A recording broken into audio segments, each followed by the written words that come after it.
अमीर ननद की गरीब भाभी। क्योंकि कर्जों और घर के खर्चों के कारण तो पैसे बचते ही नहीं थे। शिवानी फिर अपने पिता को फोन करती है और उनसे पैसे मांगती है। देखो शिवानी, मैंने तुम्हें शादी के वक्त ही मना किया था। ऐसे घर में शादी नहीं करनी चाहिए।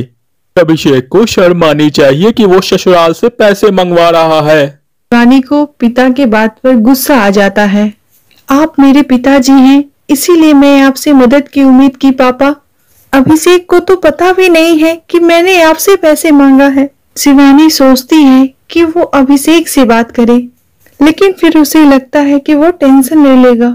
तभी शिवानी की नजर उसके हाथ के कंगन पे पड़ती है और वह सीधे बाजार चली जाती है और उसे बेचकर ननद के घर ले जाने का सारा सामान ले आती है और सास के सामने रख देती है। हाँ ठीक है, लेकिन फल थोड़े और अच्छे क्वालिटी के होने चाहिए थे।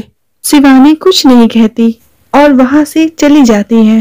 शिवानी, रीना का फोन आया था, बहुत रो रही थी। क्यों माँ, क्या हुआ? सब ठीक तो है ना उसके ससुराल में? अरे तूने तो उसकी नाक ही कटवा दी। अरे मैंने क्या किया माँ? कह रही थी, अरे बड़े घर की बहू है भाभी, जो कपड़े दिए थे वो ब्रांडेड भी नहीं दिए। तू तो जानती है ना उन लोगों का पहनावा कितना अच्छा है। तू तो मेरी बेटी का भला कभी सोचती ही नहीं। हे भगवान, अरे बड़े घर की बहू है, इसी की ना जलन है तुझे। लेकिन याद रख, मेरी बेटी का सोचने के लिए भगवान है। तुम लोग कभी उसका बुरा नहीं कर पाओगे। अब शिवानी के मन में सवाल था कि क्या ईश्वर सिर्फ रीना के साथ है, उसके साथ नहीं।